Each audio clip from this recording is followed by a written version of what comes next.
dagaalkii socday 1977 ilaa 1978 ee dhex maray Soomaaliya iyo Itoobiya. madaxdaasi waxaa ka mid ahaa hogaamiyaha dalka Cuba ee la yiraahdo Fidel Castro iyo saraakiil isaguna ka tirsanaa dhinaca dalkii la oran jiray waagaasi midowga Soviyeeti. haddaba marka aynu u soo noqono dagaalkii dhinaca Soomaalida sarkaalkii ugu sarreeyay ee dagaalka hogaaminaya waxa uu ahaa General Maxamed Cali Samatar ama sarreeye guud Maxamed Cali Samatar oo isagu ah ninka Soomaaliyeed ee darajo ciidan halka ugu sarreysa ka gaaray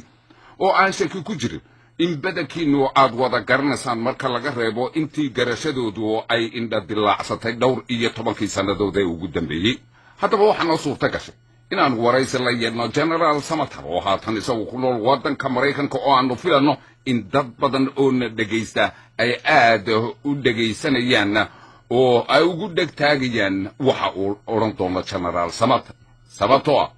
xogogaalnimadiisa iyo doorkii muuqday ee uu kaga jiray dawladdii Soomaalida ee xukunkeedii u dumay sanadku markuu 1990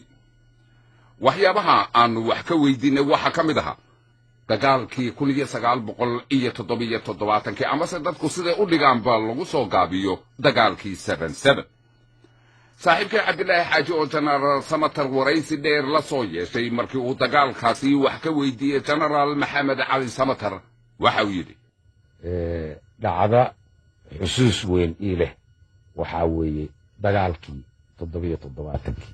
oo annaga iyo Itoobiya na dhex maray dagaalkaas mid weyn buu ahaa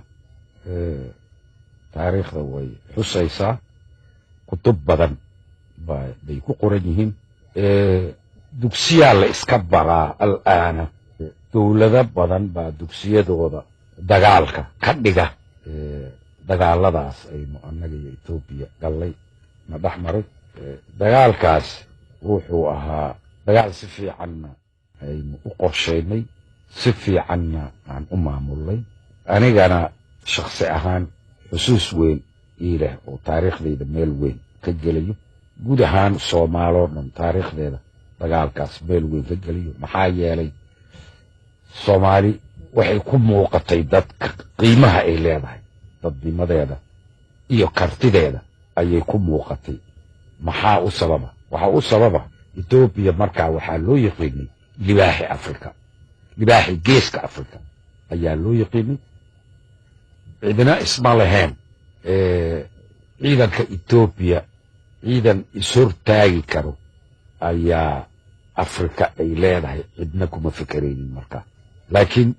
ciidankii libaaxi geeska Afrika la baxay bisad baan ka soo saaray